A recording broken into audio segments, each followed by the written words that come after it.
Bonjour à tous. Comment réenchanter la politique contre une vision comptable du réel? L'écrivaine Adeline Baldacchino publie et revient chez Fayard sur notre insatiable désir de magie et peut-être aussi de politique, d'une politique qui fasse des étincelles et qui donne envie d'y croire. Nous serons ensemble à partir de 12h55. Mais d'abord, un grand film sur la famille, sur la condition féminine, le machisme dans le Brésil des années 50, à travers le destin de deux sœurs, réalisé par un homme, le cinéaste algéro-brésilien Karim Aynouz, prix Un certain regard à Cannes cette année, prix du jury professionnel à Pessac le mois dernier. La vie invisible d'Eurydice Gusmão sortira en salle dans 8 jours, le mercredi 11 décembre. Pour nous en parler, deux regardeuses, Anaïs Fléché et Gabriela Trujillo. Bienvenue à tous sur France Culture.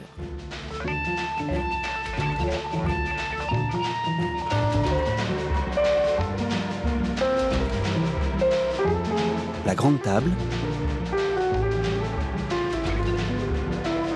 Olivia Gesbert. La vie invisible d'Eurydice Gusmão. Deux invités pour nous en parler. L'historienne Anaïs Fléché, co-directrice d'une histoire culturelle du Brésil qui vient de paraître, et précédemment de l'ouvrage sur la musique populaire brésilienne qui répondait au doux nom de Si tu vas à Rio. Avec le jury du dernier festival du film d'histoire de Pessac, elle vient de couronner d'un grand prix ce film, La vie invisible d'Eurydice Gusmão. Bonjour Anaïs. Bonjour. Et à vos côtés, Gabriela Trujillo, spécialiste des avant-gardes latino-américaines, collaboratrice de la Cinémathèque à Paris. Bonjour à vous Gabriela. Bonjour. Un mot d'abord du réalisateur Karim Aynouz, que l'on recevait en juin dernier pour son documentaire multiprimé, Berlin Tempelhof, diffusé sur Arte. L'histoire de cet ancien aéroport berlinois transformé depuis 2015 en lieu d'accueil pour les réfugiés. Avec ce film-là, La vie invisible d'Eurydice Gusmão, il repasse du côté de la fiction et du long. Un cinéaste à l'image peut-être du renouveau du cinéma brésilien, très ancré, Gabriela Trujillo, dans des problématiques sociales aujourd'hui. Absolument. C'est vrai que c'est une année exceptionnelle dans le cinéma brésilien. Au Festival de Cannes, il y avait déjà 3 films, donc le Bacurau qui est sorti il y a quelques semaines, en plus avec d'autres films qui vont sortir bientôt, donc de contemporains et de compagnons de route de Karim Aynouz, et enfin une production très très différente, très très diverse, en explorant les genres, en exploitant divers filons, et ici avec une sorte de somptueux mélodrame sur la sororité. Comment on peut le présenter, Karim Aynouz? C'est un cinéaste qui aime se placer et regarder du côté des marges. Anaïs Fléché, Madame Sata, déjà un film en 2002 inspiré de l'excentrique João Francisco dos Santos, ou encore Le ciel du Sueli sur les femmes du nord-est brésilien. Je ne sais pas si l'une ou les deux d'entre vous avaient vu d'autres films de lui, mais il a une filmographie qui le place en tout cas dans une constante, celle du regarder du côté des invisibles. Anaïs? Oui, du côté des invisibles, alors pas forcément des minorités, puisque cette vie invisible d'Eurydice Gusmão, il le dit très bien lui-même, c'est la vie de millions de femmes et pas seulement d'une personne. Donc c'est redonner la parole et l'image à certaines catégories de la population brésilienne qu'on voit pas souvent à l'écran ou qu'on voit de manière stéréotypée. Et je pense que ça, c'est une des constantes du cinéma de Karim Aynouz, que d'explorer ces figures en leur redonnant toute leur humanité. Je pense aussi que Karim Aynouz est entré avec son premier long métrage avec Madame Satan, dont vous parliez tout à l'heure. C'est le premier qui a montré au XXIe siècle, d'une manière flamboyante, tout ce qui était le Brésil PD, trans, noir, qui était vraiment très très peu visible. Après, c'est un artiste aussi qui joue avec les différents formats, avec les différents supports, et qui est à la fois architecte, artiste visuel, vidéaste, ce qui enrichit à chaque fois chacune de ces fictions. Comme il a, lui, il le racontait, le pied entre deux cultures, algérien et brésilien, il revient donc avec ce film sur le destin de deux sœurs. On est à Rio de Janeiro en 1950, deux sœurs à peine majeures, vivant encore sous le toit de leurs parents. Une mère au foyer, très effacée, un père boulanger, un peu fruste, autoritaire. Eurydice, elle rêve de devenir pianiste à Vienne. Guida, sa sœur, de rencontrer le grand amour. Une nuit, Guida, justement, va s'échapper et suivre un marin grec à l'autre bout du monde, tandis qu'Eurydice va devoir filer droit et épouser le mari que sa famille lui a choisi. C'est là que leurs chemins se séparent. Bande-annonce. Escrevo a bordo do Liberty, partindo para a Grécia. Taca isso! O Ióricos. Dá neto pro seu Feliciano que quer tanto. Eu vou prestar a escola de Viena. Voltei! Papai, eu cometi um erro. O que é isso? Cadê Euridice? Eu quero falar com a minha irmã. Está na Europa, na Áustria. Entrou na escola com que sempre sonhou. Já não és minha filha. Eu não tenho pra onde ir. Eu não tenho pra onde ir! Sais pelas traseiras. Não esquece essa tua irmã. Vai cuidar do teu filho, precisa muito mais de ti. Fica pensando o dia inteiro na mulher que morreu. Qual é o problema? Karim Aynouz, Anaïs Fléchet avait en tête de réaliser un mélodrame tropical. Ce sont ces mots. Est-ce que l'objectif est atteint ?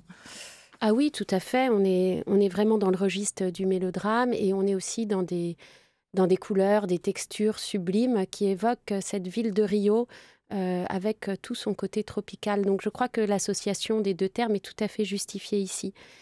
Karim Aynouz, dans ce film, nous place au début des années 1950.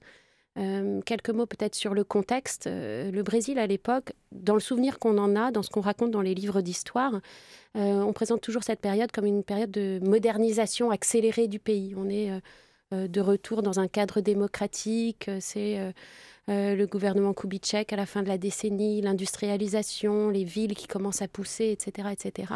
Et en même temps, on voit bien que dans cette décennie qui fait avancer le pays vers une forme de modernité, on a encore des traditions très fortes et une société patriarcale, très traditionnelle qui existe et qui existe notamment dans ces communautés migrantes. Là, on est dans une communauté très spécifique, qui est la communauté portugaise de Rio.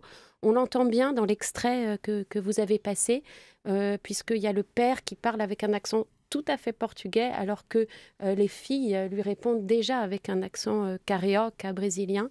Et donc, c'est ce décalage entre un moment de modernisation et puis une famille qui reste sous l'emprise de ce père très, très décalé, en fait, aussi par rapport à ce qui se passe et par rapport à l'évolution de ses filles. Donc, des formes de résistance à la modernisation qui apparaissent ici dans le cadre de Rio, qui est filmé vraiment magnifiquement. Et Karim Aynouz l'a dit à plusieurs reprises, il s'est beaucoup inspiré de toute la tradition du mélodrame, mais aussi des novellas, mais pas les novellas actuelles, plutôt les premières grandes telenovelas brésiliennes, celles des années 1970. Et donc, il y a parfois une forme de distance avec le spectateur, mais qui n'empêche en aucun cas l'émotion qui est présente du début à la fin du film. Jusqu'à la fin, oui, ça c'est peu de le dire. Gabriela Trujillo, sur ce que le genre mélo représente encore aujourd'hui au Brésil et cette influence revendiquée pour Karim Aynouz des telenovelas qui sont des véritables institutions là-bas. En effet. Alors, je pense aussi, je voudrais ajouter un mot sur Hélène Louvard qui fait l'image de ce film, la chef opératrice qui est absolument... qui a construit justement cette image. Elle a travaillé avec Varda, avec Christophe Honoré, avec Virginie Despentes et aussi très récemment avec Alice Rohrwacher dans Heureux comme Lazaro. Donc c'est une femme qui aide beaucoup à ce côté baroque du mélodrame qui est non seulement tropical, mais je pense qu'il faut aussi dire à quel point Karim Aynouz s'inspire de la grande école du mélodrame qui vient de Douglas Sirk et de Fassbinder. Donc il fait ce mélange et je pense que c'est aussi très important de voir à quel point ces mélodrames féminins sont aussi, cet artifice est aussi une tradition qui est non seulement propre aux telenovelas du Brésil et cette génération de cinéastes, comme par exemple Sébastien Lelio au Chili, essaye justement d'élargir ces questions, ne serait-ce que d'un point de vue esthétique. Voilà, lui parle des couleurs saturées aussi, de ces images qui pleurent parfois à l'image du rimel ou du mascara des deux héroïnes. Il avait dit, il faudrait que ce soit un film avec de la sueur, du mascara qui coule... est très violent et très dramatique. Est-ce qu'il a trouvé le ton juste, justement, pour vous ? Parce que c'est une adaptation d'un roman éponyme de Marta Batalla, d'un premier roman best-seller au Brésil. La légèreté et l'humour en moins, quand même. Et ça, c'est assumé par le cinéaste. En effet, apparemment, Marta Batalla, elle lui a dit « Tu as été cruel avec tes personnages ». Donc, c'est un roman qui s'appelle « Les 1000 talents » d'Eurídice Guzmão. Et en fait, ce que fait... Karim Aynouz, c'est qu'il prend un des talents et il le déploie. C'est-à-dire que dans le livre, Eurídice a plein de talents. La cuisine, l'écriture, l'humour. Et ici, il prend celui de la musique et il le déploie. Et effectivement, il donne peut-être une profondeur, quelque chose un peu plus sombre à ces personnages, puisque, comme vous le dites, ce n'est pas aussi drôle que dans le film, dans le livre, pardon. Il y a une sorte de légèreté propre à son écriture. Est-ce que vous voyez un lien avec le mythe d'Orphée et Eurydice, l'une ou l'autre, ou est-ce que Eurydice est simplement un prénom utilisé, peut-être pas commun, mais en tout cas usuel au Brésil? Non, il y a bien sûr un lien. Cette héroïne ne s'appelle pas Eurydice pour rien. C'est une musicienne et tout ce qui la tient dans le film, c'est sa passion pour la musique. Et c'est cette passion musicale contre laquelle viennent se heurter les personnages qui l'entourent, que ce soit son père, que ce soit son mari ensuite. Et au fond, il y a une image qui est très forte dans le film. C'est le moment où elle met le feu à son piano et finalement cette vie invisible, c'est cette vie qui devient muette parce que le destin de ces deux femmes et le destin de cette musicienne est brisé par le poids de la tradition. Donc il y a un lien et il y a aussi peut-être dans cette évocation du Rio des années 1950 un clin d'œil à d'autres films qu'on a bien connus en Europe, notamment Orphée Nègre ou L'Orphée Noir de Marcel Camus, où on a aussi une Eurydice noire cette fois-ci, mais qui évolue dans le même décor reconstitué du Rio des années 50. Gabriella ? Moi, je vois aussi le lien à l'invisibilité. Donc, c'est-à-dire que Eurydice, dans le mythe, c'est une femme, dès qu'on la regarde, elle disparaît, elle se perd dès que Orphée se retourne. Et à un moment dans le film, elle dit « quand je joue, je disparais ». Et je trouve cette chose absolument magnifique et ce moment déchirant, non seulement parce qu'effectivement, elle doit se taire, elle doit taire son talent pour la musique, mais elle doit cesser d'exister aussi. Et qu'aucun homme, justement, ne la voit telle qu'elle est. C'est ça la vie invisible d'Eurydice. C'est à la fois le monde qu'elle recrée dans sa tête, habité par cette sœur bannie de la famille et qu'elle espère revoir, qu'elle fantasme loin, heureuse et accomplie. C'est aussi sa passion presque coupable pour le piano à une époque où il ne fallait avoir de passion ou d'intensité que, pensait-on, pour son mari ou ses enfants et pas d'activité indépendante de ce foyer. Et c'est enfin le projet d'un réalisateur qui n'a cessé depuis ses premiers films, on le disait, de vouloir rendre visibles toutes ces vies invisibles, celles des grands-mères et des mères, des femmes de l'époque. C'est peut-être un peu ça aussi, une métaphore du cinéma, Gabriella Trujillo, s'inventer des mondes pour se sentir exister. Alors, je pense qu'effectivement, il y a cette invention et Karim Aynous, depuis ses premiers films, traite dans la fiction et dans le documentaire aussi toute la question de l'abandon, de la séparation, du manque, ici vu sous la forme de la mutilation de cette femme par rapport à ses talents. Et puis aussi, quelque chose de très beau dans ces personnages, c'est qu'ils essayent tous de comprendre pourquoi cette séparation, pourquoi ce manque. Et donc, ils sont forcés, ils sont contraints d'inventer. Comme ici, chacune des sœurs, chacune de leur côté, alors qu'elles sont dans la même ville, s'imagine l'autre heureuse au loin, avec toute la vie qu'elle fantasme peut-être pour elle-même. Alors, on a parlé un peu d'Eurydice, et puis il faut regarder la figure de l'autre sœur, Guida, qui incarne, elle, une forme de résistance ou d'insoumission. Elle est déclassée, chassée de la maison par son père, qui ne veut pas d'un petit-fils bâtard et d'une fille ingrate, parce qu'elle revient de Grèce, où elle s'est échappée avec son marin et qu'il l'a abandonnée. Elle revient enceinte. Elle va se retrouver au cœur d'un monde de femmes pauvres, qui se prostituent ou qui vivent de petits boulots et de débrouilles.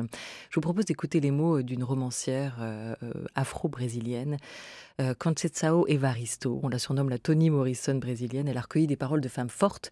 Elle les a réunies dans un livre qui s'appelait Insoumise, un portrait de la sororité noire dans le Brésil des 60 dernières années. Je suis une femme insoumise. Si je ne l'étais pas, et insoumise contre la vie, contre la condition de la vie, je ne serais pas là. Mais cette insoumission, elle est également chargée d'espoir, de résistance, de résilience. Et avant tout d'une certitude que les espaces des droits à la vie sont des espaces de nous toutes. Voilà, Elle parle presque indirectement de Guida, la romancière Conceição Evaristo, comme elle pourrait parler aussi du personnage de Philo, qui est très important dans le film, qui garde les enfants de ses filles-mères pendant qu'elles vont travailler, qui va accueillir Guida et devenir pour elle une sorte de seconde mère, une seconde famille, avec une solidarité féminine qui va s'exercer là. Gabriela. Il y a en effet toute cette question de la famille réinventée, de ces communautés qui se créent et qui sont en quelque sorte inavouables puisqu'elles traînent avec des prostituées, des femmes qui sont en marge. Je voudrais peut-être juste... j'avais pris une citation du livre où elle compare les deux sœurs et c'est très court. Donc Eurydice était imbue d'elle-même parce qu'elle aimait vivre dans son petit monde à elle et Guida l'était parce qu'elle voulait être la plus belle dans le petit monde qui était le leur. Donc, comment on explore ces deux figures face à face qui sont complémentaires et qui, effectivement, même après, par le souvenir et par l'amour, elles restent toujours liées. Inséparables. Anaïs Fléché, c'est un grand film sur la condition des femmes dans les années 50, mais qui trouve aussi un écho important aujourd'hui. Oui, bien sûr. Alors, la réception du film de Karima Inhouz résonne avec l'actualité sociale et politique du Brésil, puisque... On le sait, depuis l'élection de Jair Bolsonaro et depuis sa prise de fonction en janvier dernier, il y a une forme de retour à l'ordre moral qui est promu par les autorités brésiliennes et incarné notamment par la ministre de la Femme, de la Famille et des Droits Humains, une certaine Damares Alves, qui est pasteur évangélique, ultra-conservatrice, et qui s'était illustrée au moment de sa prise de fonction en disant que les garçons devaient être habillés en bleu et les filles en rose. Donc voilà, on a au Brésil aujourd'hui une montée en puissance ou un retour de formes très traditionnelle et conservatrice, voire réactionnaire de pensée. Et une question qui est centrale dans le film et qui résonne beaucoup avec l'actualité aujourd'hui, c'est celle, bien sûr, il y a deux questions, celle des violences faites aux femmes, mais aussi celle de l'avortement, qui est considéré comme un crime aujourd'hui au Brésil, et qui est une question qui touche beaucoup de femmes et contre laquelle on n'a pas vraiment de solution. Et je recite à nouveau cette ministre Damares Alves, elle est pour l'interdiction absolue de l'avortement, même en cas de viol, qui est une des exceptions accordées par la loi brésilienne aujourd'hui. Ouais, il y a ce débat en cours, effectivement, au Brésil sur l'avortement, avec la montée des églises aussi évangéliques qui pèsent sur ce débat. Et puis, il y a toute la question de la domination masculine, toujours très ancrée quand même dans la société brésilienne. Les hommes, ils n'ont clairement pas le beau rôle dans ce film. Ils semblent quand même enfermés dans un système patriarcal qui, d'un côté, les valorise et de l'autre aussi les dépasse. Je vous propose d'écouter les mots du réalisateur, Karima Inhouz, qu'on n'a pas encore entendu, sur la question de la sexualité, qui est aussi très présente dans ce film et qui agit comme un révélateur. Pour moi, c'était très important de faire une espèce de généalogie de l'acte sexuel dans ces films. Et ça, pour ça, je vais dire que c'est très important de comprendre qu'est-ce que c'était pour une femme, une jeune femme dans les années 50 au Brésil, la découverte du sexe, de la sexualité, des rapports sexuels. J'étais exposé à beaucoup de films qui parlent de l'acte sexuel et de la première expérience sexuelle par rapport au masculin. Et quand j'ai commencé à penser à cette histoire et au personnage, moi, je pensais que c'était très important de faire une espèce de contre-champ de ça. Et moi, j'ai interviewé à peu près une douzaine de femmes qui avaient entre 80 et 90 ans pour les demander comment c'était la première fois qu'elles ont eu une relation sexuelle avec un homme. En général, la première fois, c'était dans le contexte du mariage.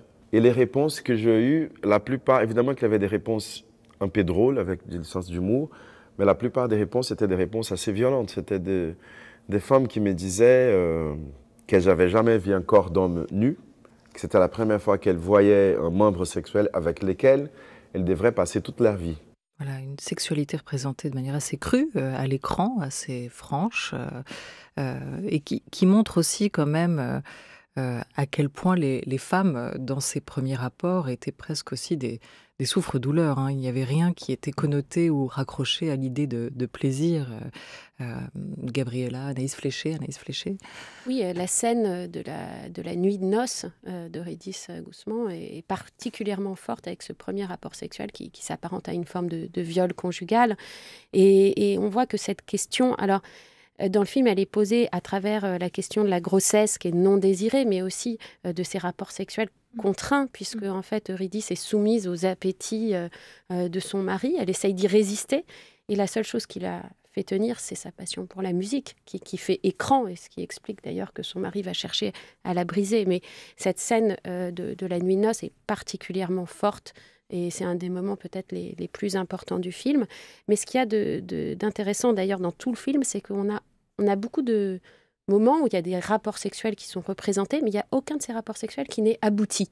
Et donc, la dimension de plaisir, en tout cas de plaisir féminin, est absolument absente du film. Oui, parce que le rapport sexuel est lié aussi avec l'enfantement, enfin, en tout cas avec la grossesse qui pourrait en advenir et auquel ces femmes aimeraient échapper au départ pour exercer les passions qu'elles ont envie de faire. Alors moi, c'est drôle, mais moi, je ne suis pas tout à fait d'accord parce que j'ai quand même l'impression qu'il s'agit à la fois chez les deux sœurs, il n'y a pas forcément du rejet. Il y a effectivement la peur de la grossesse, mais je pense que ce sont des personnages très forts et désirants.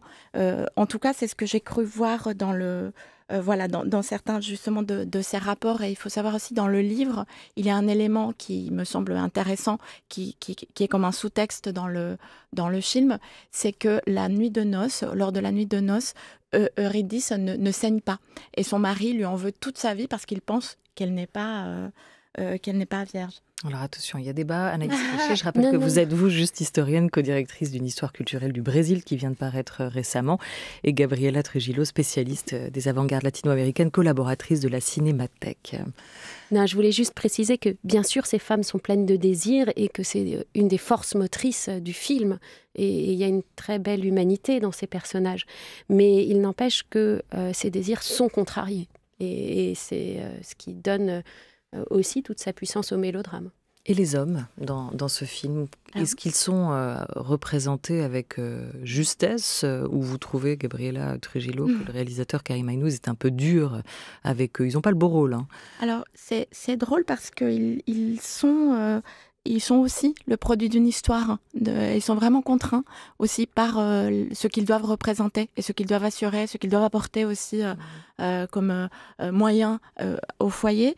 Et le film est intéressant aussi en perspective de Praia do Futuro, qui était le film précédent de fiction de Karim Aynouz, où c'était l'histoire de deux frères. Enfin, c'était 3 garçons, dont 2 frères. Et ici, on a 2 sœurs. Donc, je pense que c'est beau, cette question de la filiation ou de la sororité, la manière dont il les explore. Anaïs Fléché. Alors, le personnage du mari d'Eurydice Guzmán, qui est interprété par un très très talentueux acteur brésilien, Grégorio Duvivier.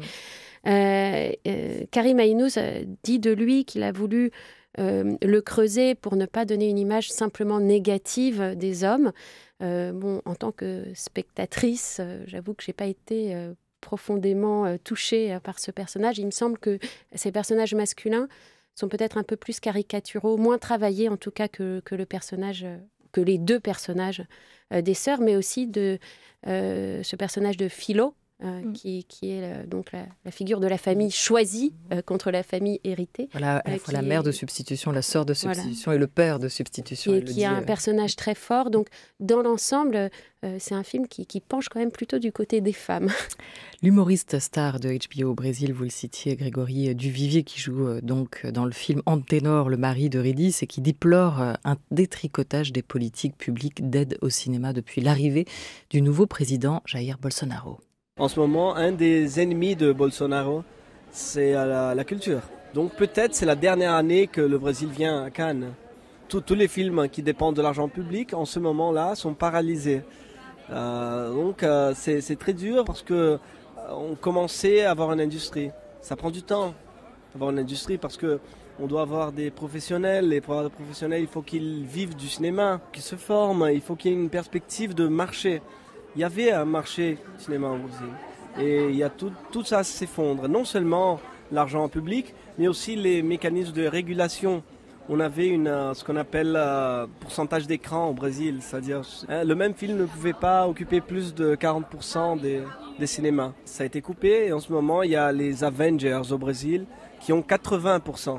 On n'a plus de salles déjà de cinéma au Brésil, de salles de rue, parce qu'on n'a pas de protection. Donc elles sont toutes fermées, elles sont devenues des églises évangéliques, Igreja Universal on appelle. Donc c'est très dur aujourd'hui en ce moment de faire un film d'art, de faire sortir un film d'art au Brésil.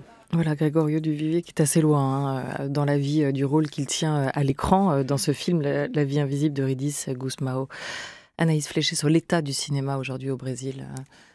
Oui, il y a un vrai paradoxe parce que d'un côté, le cinéma brésilien, on l'a dit, est foisonnant et cette année 2019 a été vraiment un grand cru pour les réalisateurs brésiliens et pour nous en tant que spectateurs et spectatrices. Et en même temps, c'est un cinéma qui est en danger parce que ses modes de financement, et notamment l'ANCINE, qui est l'agence brésilienne de financement du cinéma, a été désigné comme une forme d'ennemi à abattre par le gouvernement Bolsonaro. Et au-delà des entraves au fonctionnement, des coupes budgétaires qui sont prévues, il y a aussi de nouvelles formes de censure qui sont mises en place. Alors on n'est pas comme au temps de la dictature militaire avec un service de censure bien institutionnalisé, etc. C'est une censure un peu plus larvée, un peu plus voilée. Mais le président a dit qu'il était temps que l'ANCINE arrête de financer des films porno, qu'il ne fallait pas donner d'argent public pour tous les films qui traitaient justement de ces thématiques, de la sexualité, etc., etc. Et ce à quoi on assiste aujourd'hui, c'est une reprise en main de l'ANCINE, mais aussi de toutes les institutions culturelles où ont été nommés très récemment des personnalités ultra-conservatrices et des pasteurs évangéliques. Donc quelque chose qui laisse planer une réelle menace sur le cinéma indépendant notamment. Moi, je voudrais quand même renouveler toute ma foi en ce cinéma vivace qu'est le cinéma brésilien, parce que c'est aussi pas seulement les réalisateurs, mais aussi les réalisatrices, puisque les semaines à venir, encore en 2019, on aura le film de Sandra Kogut, 3 étés, qui va sortir. Cannes a vu aussi le film d'Alice Furtado, Sick, Sick, Sick, et puis le film de Gabriel et Maurílio Martins, Au cœur du monde, un film de Gabriel Mascaro qui s'appelle Divino Amor, qui traite justement de questions religieuses. Et puis c'est quand même le pays à la fois de Carmen Santos, qui était réalisatrice, productrice, comédienne, d'Elena Iñez, et puis bien sûr de Ligia Pape et Ligia Clark. Donc je pense qu'il faut aussi croire encore, et j'espère que ces artistes vont pouvoir survivre et continuer à faire des films. Voilà, c'est un pourvu que ça dure. Merci beaucoup à vous, Gabriela Trujillo. Merci mille fois à vous, Anaïs Fléché. Je rappelle donc le titre de l'ouvrage collectif que vous avez co-dirigé, Une histoire culturelle du Brésil, qui vient de paraître. Vous indiquez aussi que France Culture et le Cinéma Majestic Bastille à Paris présentent régulièrement leur séance France Culture. Rendez-vous justement ce soir à 20h pour la projection de ce film en avant-première, La vie invisible de Ridis Gusmão de Karim Aynouz, avec suivi d'un débat animé par Antoine Guillot avec la productrice Dominique Velinski. C'est donc ce soir. Pour plus d'infos et des réservations, ça se fait sur le site de franceculture.fr ou lesécransdeparis.fr.